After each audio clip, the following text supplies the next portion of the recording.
Hey, how's it going, guys? Today I'm showing you a new build in this Elden Ring video. Today we're doing a strength build, first time ever doing a strength build this game. The build will be focused on the roars.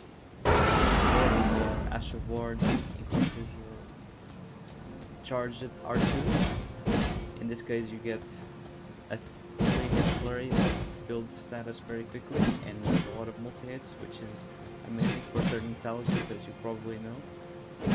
However, I will say that the unroared version is just as good, if not better, because sometimes the window that you have for hitting these R2s is quite short. So if you want to use the default R2, it's pretty good.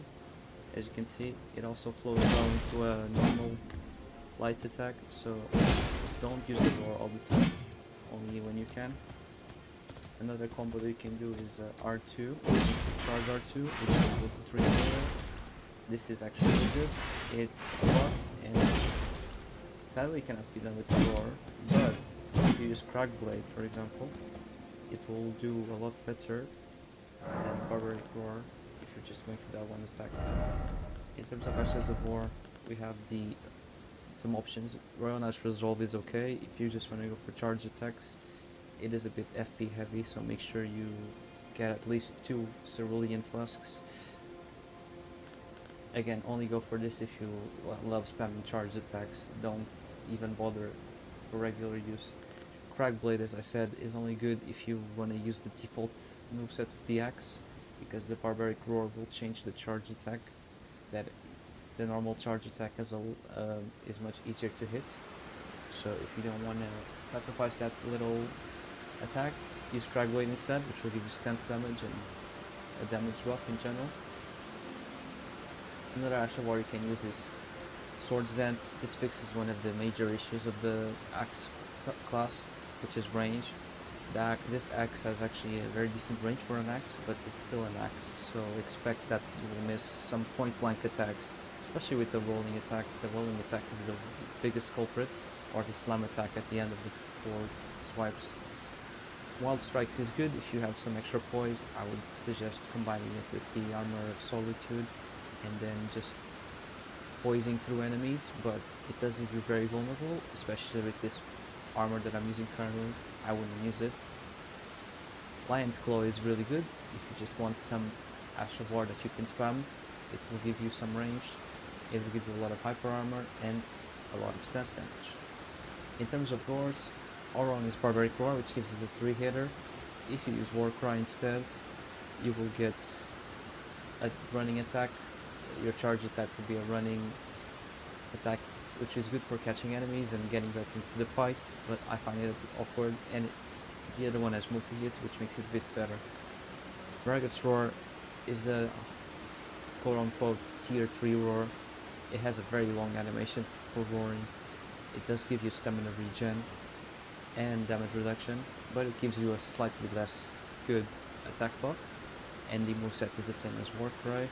So those are your options in terms of Ashes of War. In terms of Wondrous Physic, we can use the Thorny Crack tier to benefit from the very high hit speed of the axe R1s. Bloodsucking Crack tier, no brainer if you just want raw damage. If you want something a bit less risky than the Bloodsucking Crack tier, you can use the Stone Barb Crack tier, which gives you some stance damage, but only for 30 seconds, so use it wisely. And the Spike Crack tier, which is the one I would mainly use with the Thorny Crack tier. These two complement each other, because this one is multi-hits and this one is charge hits, so if you want to do both, you can use both of these. However, keep in mind, if against the boss you're not able to land a lot of charge hits, I would just swap in Bloodsucking, or maybe Opaline if you want some damage reduction, because landing charge attacks can be tricky sometimes on certain bosses, at least for me.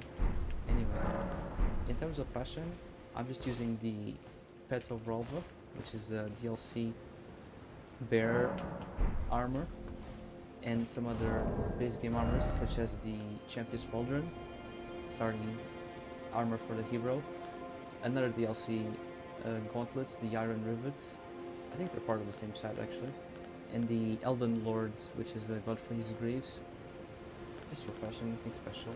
our weapon is the warp tax plus 25 with bleed infusion to inflict bleed. Heavy has S scaling instead of A scaling, but with the bleed you have more DPS. It's better in general in my opinion, but the option is there if you want to go heavy. We have a Highland Axe on our offhand to give us some roar buffs. Basically, if you didn't know, this axe on your offhand or holster gives you a small roar buff to all your roars, which stacks with the roar medallion.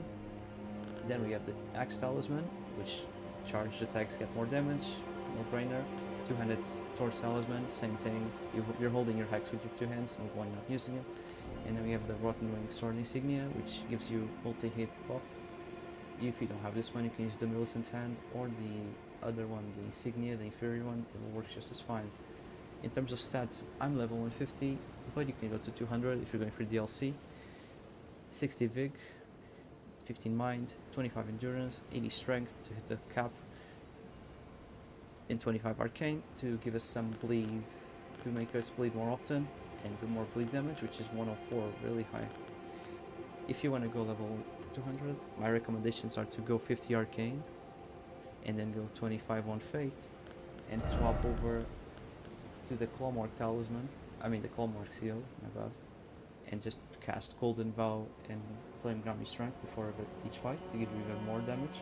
The Clawmark Seal will scale up your strength which in your Fate, which is good enough for this kind of stat distribution. But anyways, that's it.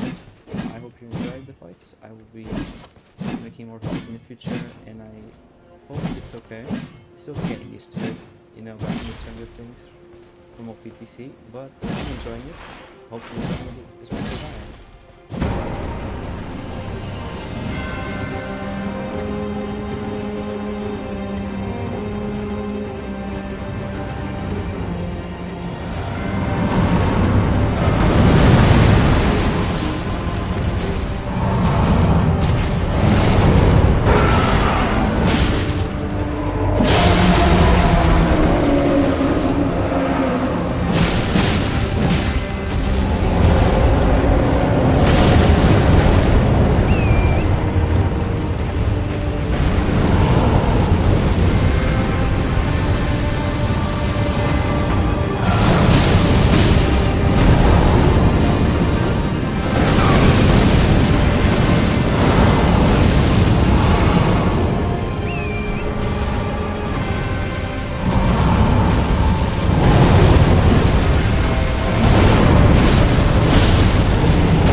strength.